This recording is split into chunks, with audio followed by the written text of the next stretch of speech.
I slammed the car door shut, eyes fixed in disbelief on my front porch. Shoes were scattered near the door, a pink scooter lay tipped over on the deck, and a pair of muddy men's boots stood beside a folded stroller leaning casually against the railing like someone had taken up residence. But this was my ranch. I had just driven non-stop from Arizona, cutting my trip short, only to find the front door wide open. The scent of roast chicken drifted out, as if welcoming me home. A dog barked inside, not mine. Laughter rang out, followed by the clatter of dishes. I moved in cautiously and peeked through the window. That's when I saw her, Karen Ho. She was sitting at my dining table, wearing one of my flannel shirts like it belonged to her. Her husband Tom was barefoot in my kitchen, drinking from one of the green mugs I bought at Walmart. 2 children ran around in socks, giggling on my wooden floors. Confused and fuming, I grabbed the doorknob and shoved the door open. It slammed against the wall with a loud bang. Karen's head snapped around, her eyes wide like a startled deer. "Oh my God," she gasped, jumping to her feet. "What are you doing here?" "What am I doing here?" I yelled. "This is my house." "What are you doing here?" Her face turned pale as she fumbled for her phone. "You're trespassing," she screamed. "I'm calling the police." And she actually did. She called the cops on me, the rightful owner of this ranch. Now, hold on. How did things escalate to the point where Karen was dialing 911 on the person who owns this 40-acre property? Let's rewind a bit. I'm Jacob Walker, 45, widower, former Army medic. My wife passed away 6 years ago. Since then, I've lived quietly, just me, my dogs, and my land. The ranch Stone Pine Ridge sits in Colorado, about an hour outside town. Nothing fancy, but it's mine. My father left it to me, and I've worked hard to keep it going. There's no homeowners association here, never was. That is,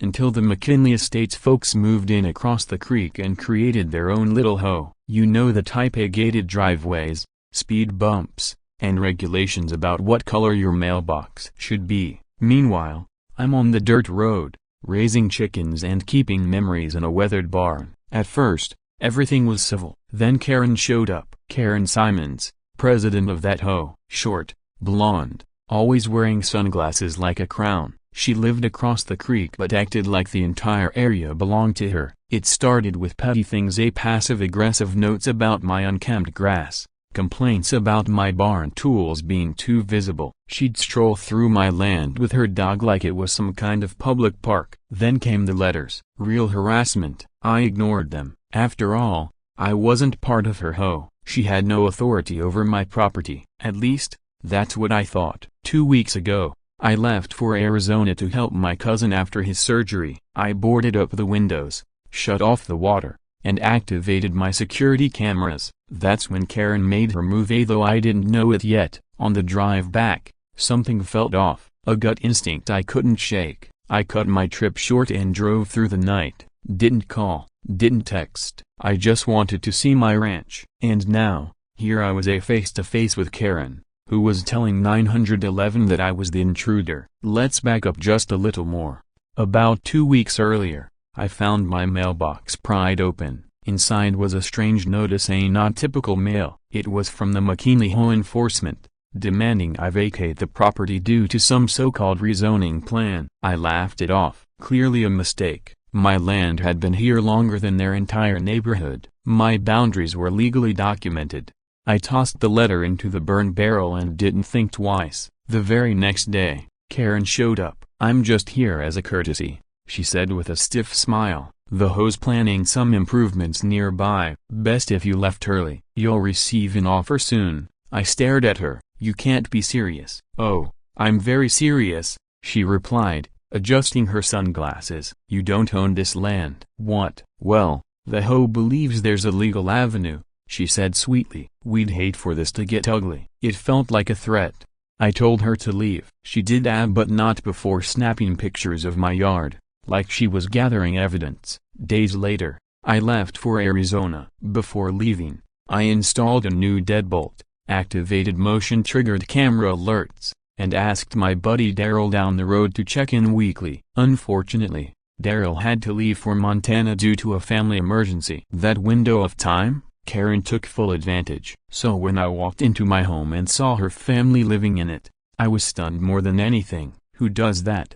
Apparently, Karen does. Back on the porch, she was still on the phone with the police, pacing nervously. Yes, I heard her say, "There's a dangerous man here. He's claiming this is his property." A broken bar. She's screaming that I'm yelling at her kids. I muttered in disbelief. I hadn't even raised my voice since walking through the door. Her husband, Tom, now stood protectively in front of the children like I was some kind of threat. I kept my voice steady. "You broke into my house," I said, clear and firm. "This is my land. My name is on the deed. You're trespassing. You're stealing." Karen spun around, eyes blazing. "You were gone. The HOA deemed the property abandoned and transferred management to us." I almost laughed. "You can't just decide that. The community board passed a motion," she said with fake sweetness. "It's not your land anymore." "It was never your land to begin with," I snapped. "Officers are on their way," she hissed. "You'll be removed." Then she turned to Tom and barked,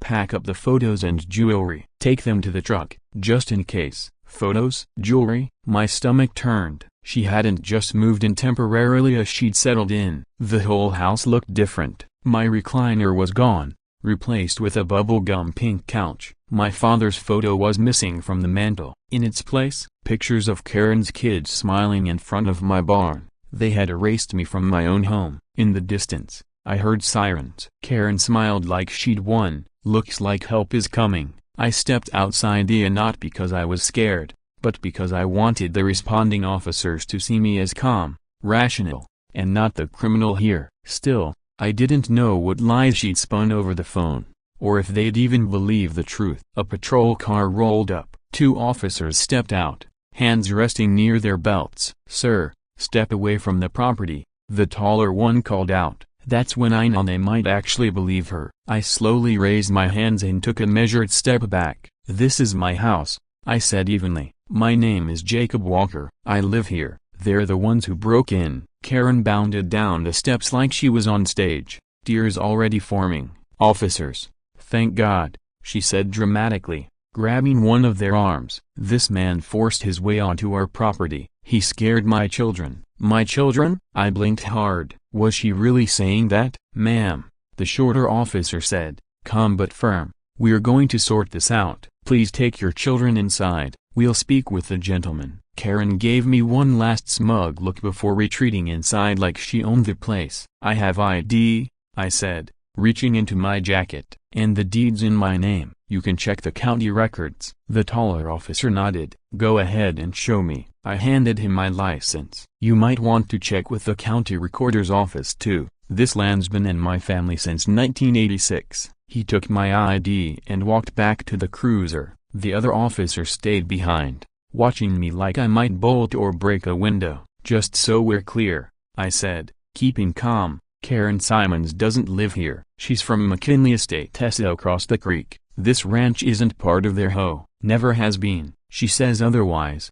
The officer replied. "Well, she's lying." 10 long minutes passed. The officer finally came back, expression more neutral this time. "Mr. Walker," he said, handing back my ID, "we checked. You're the legal owner of record." I let out a slow breath, but then he added, "That still doesn't explain how they got inside. They had keys." "Keys?" My voice rose a notch. "What do you mean keys?" "No signs of forced entry," he said. "Locks match their keys." My mind reeled. Karen had keys? I bolted toward the garage. The lock on the side door was new. My backup lockbox gone. I ran around back. The cellar lock had also been replaced. "She changed my locks," I muttered, stunned. When I returned to the front, Karen was already waiting, holding a manila folder she handed to the shorter cop. "These are our temporary occupancy papers," she said sweetly. "Filed last week with the McKinley HOA board. Emergency relocation guidelines." I stared in disbelief. "That's meaningless. HOA paperwork doesn't override a property deed." "Not here, not anywhere in Colorado." The officers skimmed through the documents. "We'll need to get county legal involved," one of them murmured. "This doesn't look right. It is unofficial," I said firmly. She squatted in my house while I was out of tone and changed my locks, replaced my furniture. Karen's posture stiffened as she snapped back. You were gone for over a week. No lights, no movement. The property looked abandoned. The HOA had the right to intervene. You're not a government agency. I shot back. You don't get to just claim someone's home. People leave their houses all the time. Yeah, that doesn't mean they've given them up.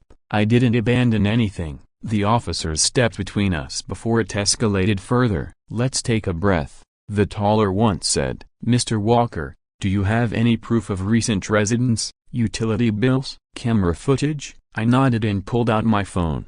I turned off the Wi-Fi before leaving, but the security system should have recorded motion events. Everything's timestamped. I opened the app, then froze. The feed was blank. No events, no logs, nothing. All of it deleted. My hand trembled as I stared at the screen. Karen had disabled or destroyed the entire system. This wasn't some misunderstanding. This was planned, premeditated. She wanted the house, she wanted the land, and she'd orchestrated the whole thing. I don't have the camera footage anymore, I said slowly, still processing. But I can call Derry. Look, he checks on the place for me. He'll vouch for everything. Go ahead, the officer said. I dialed voicemail. Daryl was still out of state. Just my luck. I glanced over at Karina. Her expression said it all. She thought she'd won. Her husband Tom appeared with the kids, carrying boxes. Let's just get what we can, he muttered. No, Karen snapped. We stay until we're removed. That's the rule. Rule? What rule? The officers exchanged glances. We're not judges,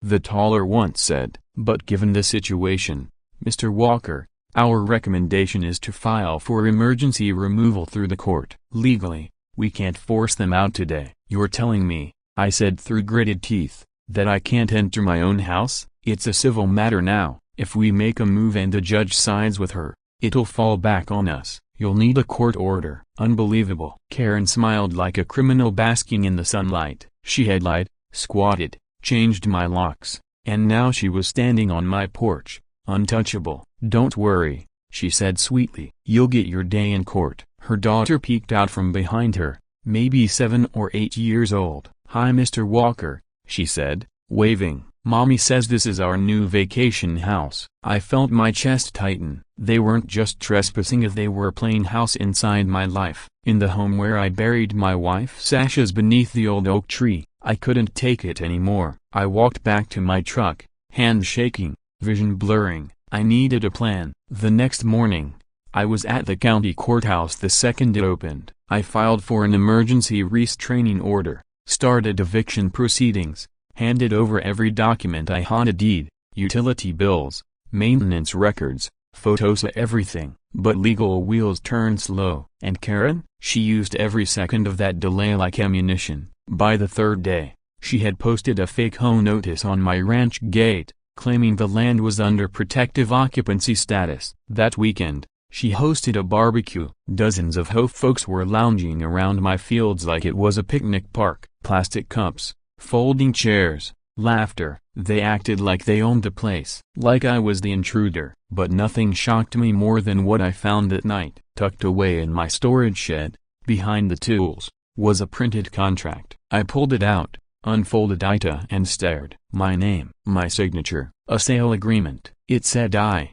Jacob Walker, had sold my entire 40-acre ranch to Karen Simons for $20,000. $20,000 for land worth more than $750,000. I stared at the forged document, my knees weak. My name, faked, my life, stolen. She hadn't just squatted. She tried to erase me. The forged document. My hands were still shaking when I whipped out my phone and snapped photos of it from every angle. I didn't touch it again. Instead, I carefully slid the paper back where I found it and locked the shed behind me. Karen wasn't just trespassing, she was building a false paper trail. If I hadn't come back early from Arizona, she might have already filed that fake sale contract somewhere, maybe even tried to record it with the county. I felt sick, but I wasn't going to panic. I was going to fight. The next morning, I went straight to my lawyer Linda McKenzie. Old school, sharp as a tack, and tougher than a coffin nail. I'd hired her years ago for a boundary dispute and kept her number ever since. She reviewed the photos and the fake sale agreement. Her face darkened. "She's not just squatting,"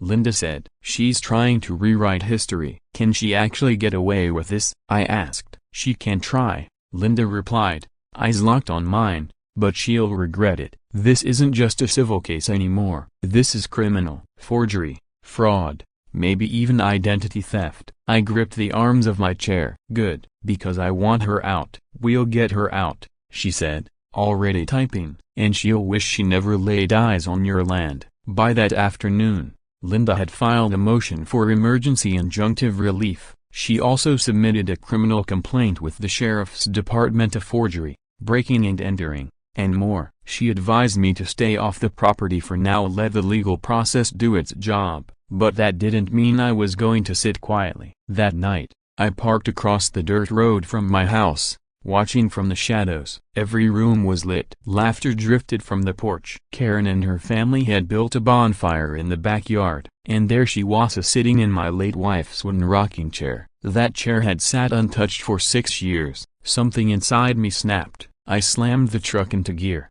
tires spinning in the dirt, but I stopped myself. This had to be done right. The next day, it got worse. I dropped by the feed store for supplies and ran into Dave, the owner. "Hey Jake," he said cautiously, "heard you sold the ranch." I froze. "What?" "Yeah, Karen Simons came in yesterday, bought 4 bags of chicken feed. Said she and her husband finally closed on the place. Said you signed it over." "She's lying, Dave." His eyes widened. "She said she had the deed. She forged it. I've already filed charges." Dave shook his head. "She's got nerve. You need anything, just say the word." "You want me to call the sheriff?" "Already on it," I told him. Word was spreading. Karen was poisoning the town with her lies. But not everyone bought it. Later that day, Miss Celia, my neighbor from down the Regia, showed up at the courthouse with a thumb drive in hand. "I don't trust that woman," she said. "So I recorded some things." "What kind of things?" I asked. "My front gate camera caught her driving your tractor. She was hauling stuff and moving your things,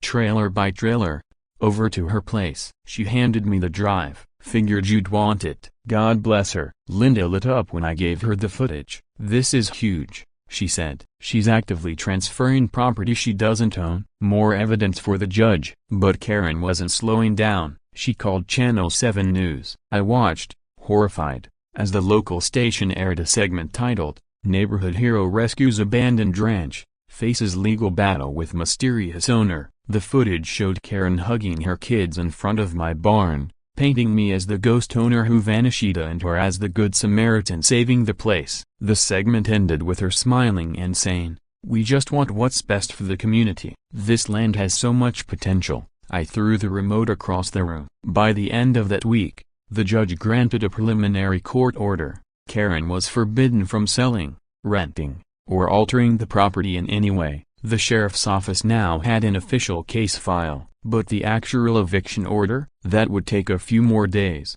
Apparently, Karen sensed the walls closing in, because 2 nights later she vanished. I drove by the ranch the next morning. The house was completely empty. No lights, no cars, no kids. She was gone. There were no cars, no toys, no shoes, and nothing. I stepped out of my truck cautiously and called Linda. "She's gone," I said. Linda paused. "Completely?" "Yep, but I'm going inside." "Be careful," she warned. "Don't touch anything yet." I had to see for myself. The moment I opened the front door, the stench hit me. Rotting food on the counters, moldy dishes, trash everywhere, broken picture frames littered the floor. She'd stripped the house of everything personal. My tool shed was empty. My grandfather's shotgun gone. My security cameras smashed, and one of them stuffed in the toilet. I walked into the bedroom. On the mirror, scrawled in red lipstick, were the words, "You shouldn't have come back." I backed out of the room, heart pounding. This wasn't just property theft anymore. Karen had made it personal. She'd declared war. I headed to the living room to call the sheriff when I heard tires crunching over gravel. I peeked through the curtain. My blood ran cold. Karen's SUV was coming up the road, followed by 2 more cars. She hadn't left. She'd brought reinforcements. The cars stopped. Doors opened. Karen stepped out with her husband, a guy in a cheap suit, and 2 men wearing jackets that said HOA compliance officer. Karen strutted up to the house, waving a new stack of papers. I didn't wait this time. I stepped outside before she could knock. Karen smirked. "Jacob," she said sweetly, "you're in violation of community compliance. The HOA has reissued ownership under emergency redevelopment codes. You're trespassing." I stared at her. "You might want to call 911 again." "Oh, I will," she said smugly, "because this time, you're not walking away." That line hit like a slap. She pulled out her phone and dialed. Behind her, the so-called compliance officers stood with arms crossed, smirking like they were ready to watch me beg. I didn't flinch. I pulled out my phone and hit record. "Say that again," I said calmly, aiming the camera at her. "You're calling 911 to report the actual owner of this ranch for trespassing?" Karen hesitated, then turned away. "I don't need to explain anything. The HOA has authority now." The guy in the suit stepped forward, probably some discount lawyer she hired off Craigslist. "I'm advising my client not to say another word," he said. "This land is under civil dispute." "You've been warned." "Interesting," I replied, "because I just spoke to my attorney, and criminal charges for fraud and forgery have already been filed." "That makes your client part of an active criminal case." That caught him off guard. Karen's eyes darted to him. "He's bluffing," she snapped. I raised my phone. "Want to test the theory? The sheriff's department will be here in less than 20 minutes. Might want to get your kids out of this before things get worse." Karen's face flushed deep red. She didn't back down. "You abandoned this place," she spat. "You don't belong here anymore." I stepped closer, voice low and steady. "This land belonged to my father. I've lived here for over 20 years. My wife is buried beneath that oak tree out back. And if you think I'm going to walk away because you and your little fake hoe had a cookout on my lawn, you've lost your mind." That's when the sirens came. A sheriff's truck and 2 deputies rolled up the dirt path, lights flashing. Karen's posture snapped straight. The lead deputy approached me first. "Mr. Walker?" "Yes, sir. We've reviewed your attorney's documents. Your ownership is verified." He turned to Karen. "Ma'am, you and your party need to leave the premises immediately." Karen's jaw dropped. "You can't be serious. I called you. He's trespassing." The deputy didn't flinch. "This is Mr. Walker's property. You are in violation of a court order issued 2 days ago." "I haven't seen any court order," she shouted. "That's because you were hiding. We tried to deliver it twice. No one answered." "I have rights," she shrieked. "Not here. You don't." The officers began collecting IDs. The compliance officers turned out to be just a couple of Karen's local buddies she paid to wear jackets and look official. One of them looked pale. "I thought this was legit," he muttered. I stood there silently, watching it all unfold. Part of me wanted to scream, to shout justice from the roof of the barn, but I didn't. I just watched. Karen's little empire crumbled faster than she could speak. The deputies told her she'd need to come down to the station for questioning about the forged documents. Her lawyer tried to posture with legal jargon, but his confidence faded with every passing second. Her kids sat in the back seat of her SUV, staring at me through the window. I didn't feel victorious, just exhausted. Once they were gone, the sheriff's vehicle trailing behind, I stood quietly on the porch. The silence felt heavier than ever. But it didn't last long. Less than 3 hours later, I got a text from Linda. "Sheriff just called. Karen's lawyer claims she bought the house from someone impersonating you. Now she's blaming him for the fake documents. Be careful." I didn't respond. I just needed to breathe. I walked out back, toward the old oak tree, my wife's resting place. The wind was soft, rustling the leaves like a whisper. That's when I noticed something. A fresh patch of disturbed dirt near the small memorial marker I had placed for her. My chest tightened. I moved closer and saw a sliver of plastic sticking out from the soil. Kneeling, heart pounding, I pulled it up. It was a storage bag. Inside were letters, dozens of them, all in my handwriting. But I never wrote them. Someone had forged page after page of supposed love letters from me to Karen. They said I missed her, loved her, wanted her to live here. Some even claimed I gave her the house as a gift. Fake love letters, planted at my wife's grave. I dropped back in the dirt, stunned. Karen hadn't just faked signatures, as she had tried to rewrite our history. She was trying to make it look like I invited her into my life, with my wife's ghost nodding in approval. This wasn't just criminal.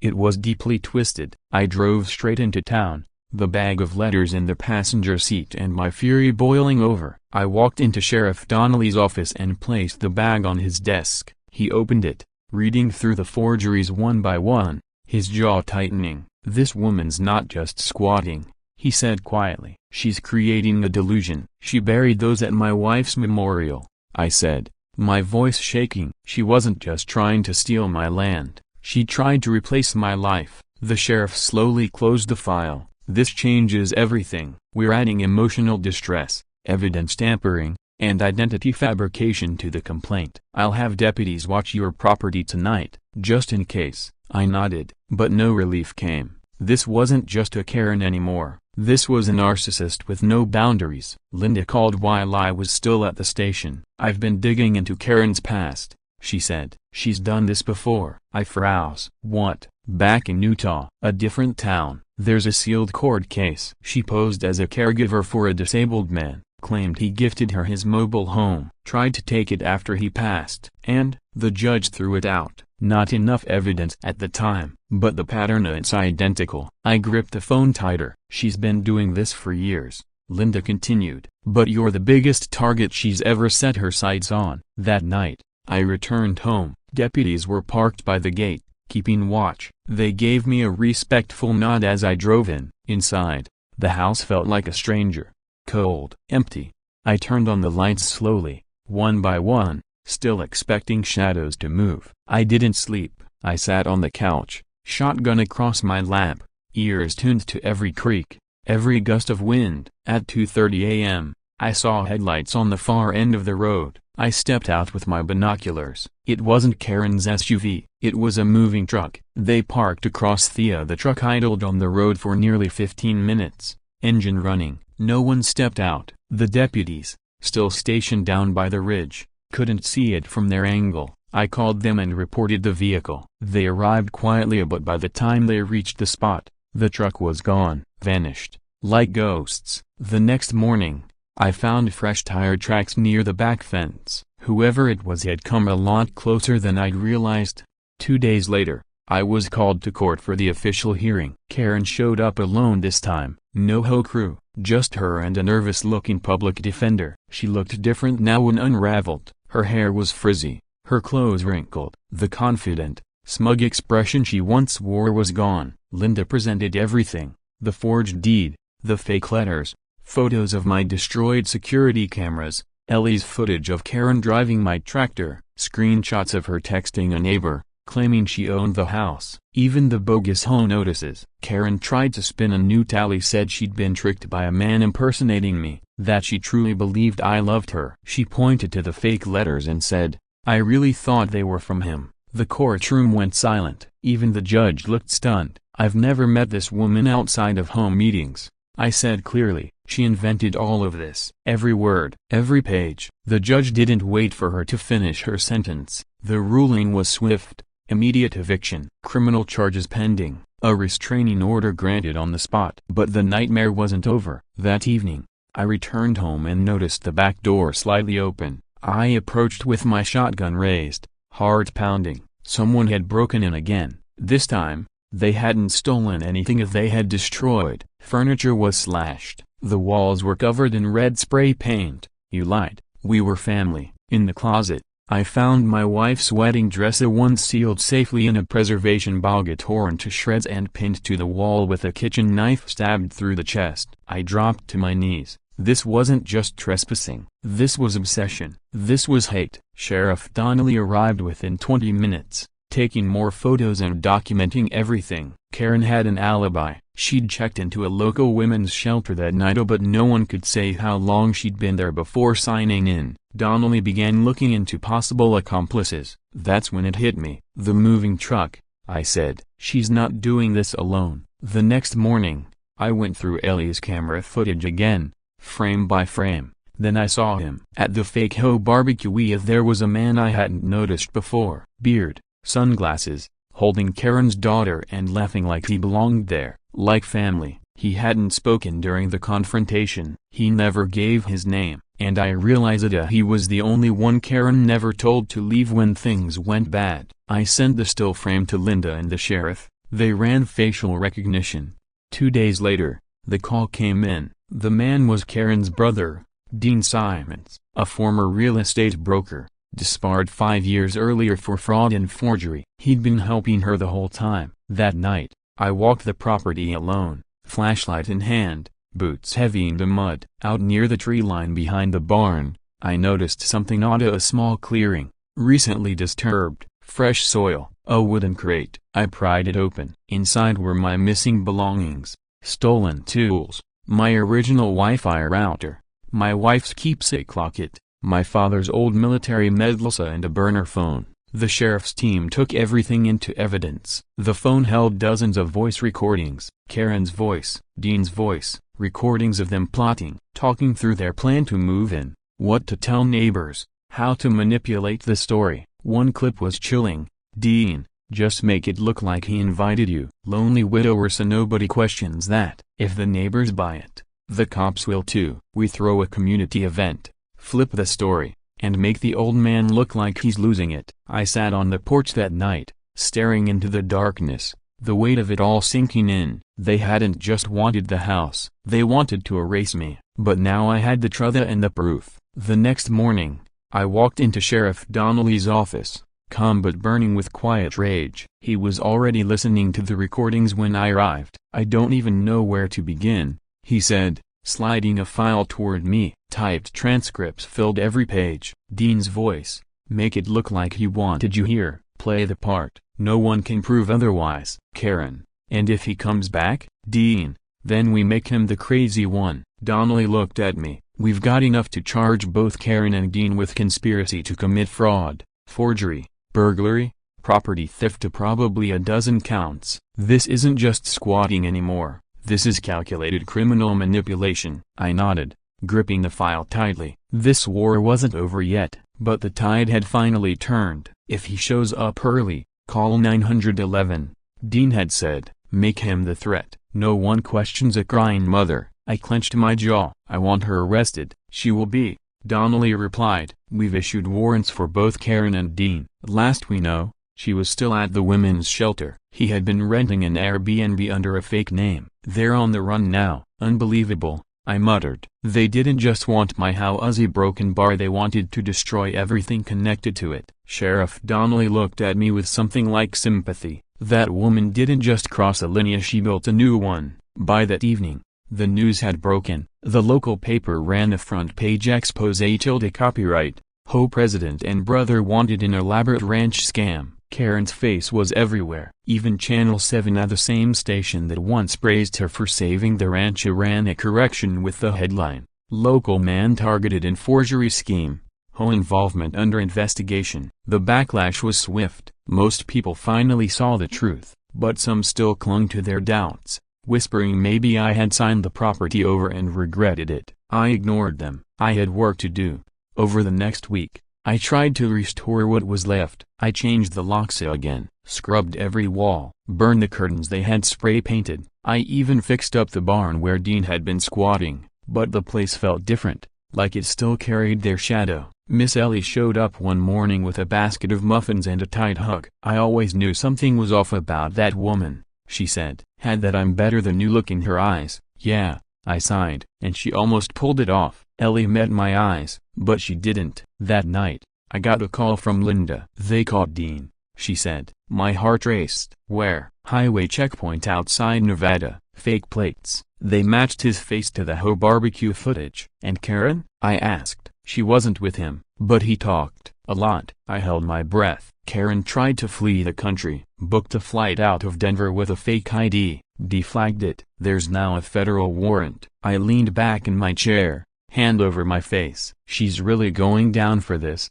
isn't she? Yes, Linda said calmly, and I'm going to make sure the court hears everything, every letter, every recording, every lie. She softened a little. You did everything right, Jacob. You stayed calm. You trusted the process. I didn't feel like a hero. I just felt a broken bar, tired. That night, I finally slept in my own bed for the first time in weeks. The wind rattled the windows. Crickets hummed outside. Somewhere in the distance, coyotes howled. It almost felt peaceful again, until the phone rang. It was past 11 p.m. I checked the caller ID, unknown number. I picked up. Silence. Then her voice. "You think you've won, Jacobo Broken Bar, but you don't know me." I froze. "Karen, you took everything from me," she hissed. "This wasn't about the ranch. It was about respect. And I will get it." Click. I called Sheriff Donnelly immediately. He traced the number, a burner phone, purchased at a gas station outside Fort Collins. She was still close, still watching. The sheriff promised increased patrols. He said the feds were combing through all nearby traffic and surveillance footage. I didn't sleep a wink. The next day, just before noon, a deputy knocked on my door. "They got her," he said. Karen was caught at a Greyhound terminal, wearing a wig and glasses, holding a fake passport. She was trying to board a bus to El Paso. In her bag, fake documents, and a hand-drawn map of my ranch, scribbled across it in red ink. "Take back what's mine." I sat down when I heard it. Karen Simons had been arrested, denied bail, and placed in federal custody for fraud, forgery, and interstate flight from prosecution. Dean Simons took a plea deal. He agreed to testify against her. A month later, I sat in the front row of the courtroom, Linda on one side, Miss Ellie on the other, as Karen was let in, shackled and silent. No speeches, no fake tears, no more performance. The judge sentenced her to 12 years in state prison. I walked out of that courtroom with a strange feeling, not victory, not revenge, just a broken bar piece. Back at the ranch, I walked the perimeter. The air smelled of pine and damp soil. My wife's soaked tree still stood tall, untouched. I knelt by her stone and laid down a fresh bouquet of wildflowers. "I told you I'd protect it," I whispered. And I had. From then on, I kept rebuilding a painting, planting, restoring. The nightmare was over, and the ranch was truly mine again. I started working with a local nonprofit that helps veterans secure land ownership and understand property law so no one else would go through what I did. Because this story wasn't just about me, it was about fighting back when everything's on the line. About how evil doesn't always show up with a weapon, it shows up smiling, holding a clipboard, and wearing a name tag. And most of all, it was about not giving up, and no matter who tries to erase you from your own life, because in the end, the land remembers the truth. And so do I. 6 months passed. The snow melted. Spring returned, painting the hills green once more. And the rancho, my rancho, was alive again. The porch was rebuilt, stronger than before. The barn roof no longer leaked. The fences were finally straight. Even the little chicken coop bustled again, full of squawking hens that greeted me every morning like old friends. But the most important thing was the peace of the kind that only settles in after the storm has passed. Karen Simons was behind bars. Her brother Dean was serving his sentence in another state.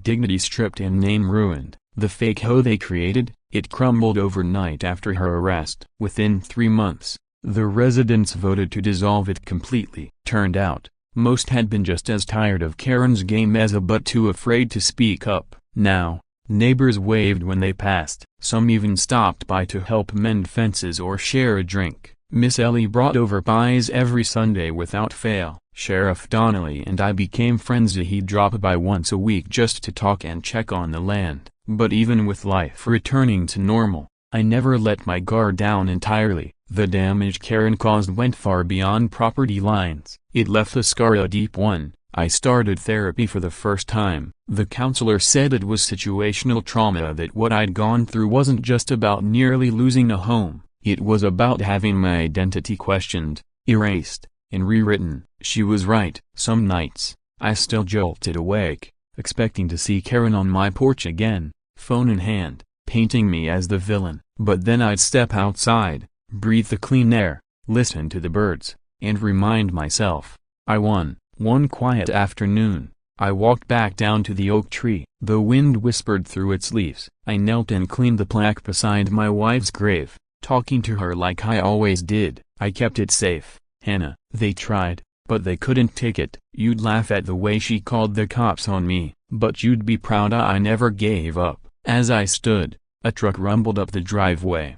It wasn't the sheriff. I tensed, then relaxed when I saw Linda stepping out, leather satchel in one hand, sunglasses glinting in the sun. Thought I'd deliver this one in person, she said, holding out a manila folder. Final? I asked. She nodded. The judge closed the case yesterday. All property rights affirmed. All criminal charges complete. And the civil suit a broken bar. She let it hang. I opened the folder. Inside was a check for over $280,000. Karen's assets, Linda explained, liquidated by court order and awarded to you as damages. It's not everything she took, but it's justice. I swallowed hard. I didn't expect this. You earned it, she said, her eyes scanning the ranch with a smile. You rebuilt it, Jacob, and now you can protect Ida with more than just memories. That evening, I sat on the porch with a cup of coffee, watching the sun drop behind the hills. The shadows stretched long and golden over the grass.